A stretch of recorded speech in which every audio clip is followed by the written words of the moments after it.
আমরা এখন এই মুহূর্তে রয়েছি দিল্লির জনপথে। আপনারা দেখছেন সকাল থেকেই পুলিশ সাধারণ মানুষজন তাদের আটকে রেখা থেকে শুরু করে বিভিন্ন রকমভাবে আক্রমণ করেছে। এখন সাধারণ মানুষজন তারা খানিকটা রাস্তায় এসেছেন, রাস্তা দখল করে প্রোটেস্ট করছেন।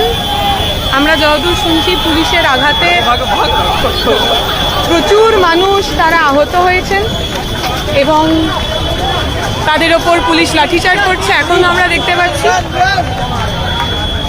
এখানে মহিলারা রয়েছেন, কম বয়সী মানুষজন রয়েছেন।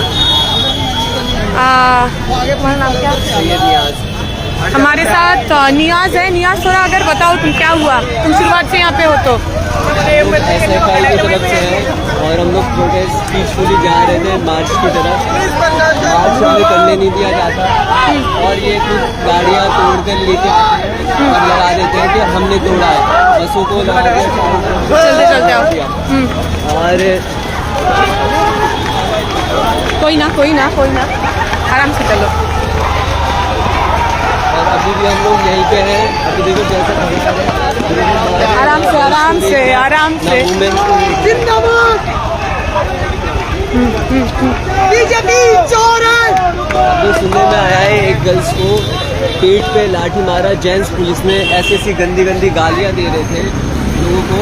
और क्या बोलते हैं तुम क्यों कर रहे हो प्रोटेस्ट, मतलब बहुत SFI के हमारी जितने मेंबर्स हैं वो जख्मी हुए हैं बुरी तरह, अभी एडमिट है। और मैं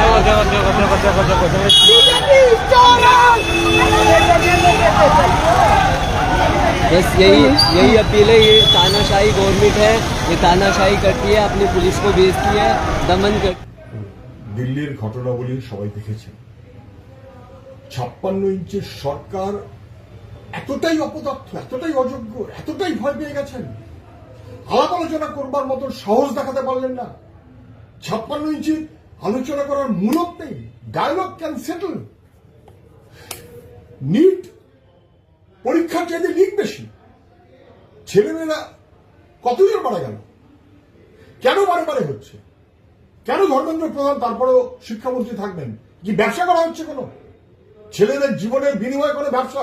স্বাভাবিক সঙ্গত দাবি, এবং সেই দাবি তার পাশে গোটা দেশের তরুণ প্রজন্ম আছে, মানুষেরা আছেন, সোনম ওয়াংচুকের মতন মানুষরাও আছেন, আরো অনেকে আছেন।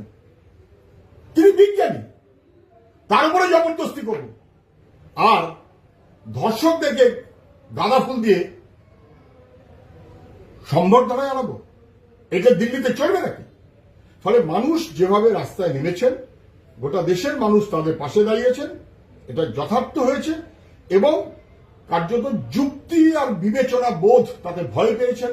মোদী সরকার যুদ্ধ ঘোষণা করেছেন কম বয়সীদের বিরুদ্ধে, লাঠি, গুলি, কাঁদানে গ্যাস, জলকামান, সমস্ত রকমের অসভ্যতা, এটা কখনো মেনে নেওয়া যায় না। এর বিরুদ্ধে দেশব্যাপী মানুষের স্বতঃস্ফূর্ত বিক্ষোভ এবং লড়াই চলবেই। যারা ভয় পেয়েছেন তারা বুঝুন, ডায়লগ করুন, নচেত তাদের ভয় পেতে হবে মানুষের শক্তির কাছে।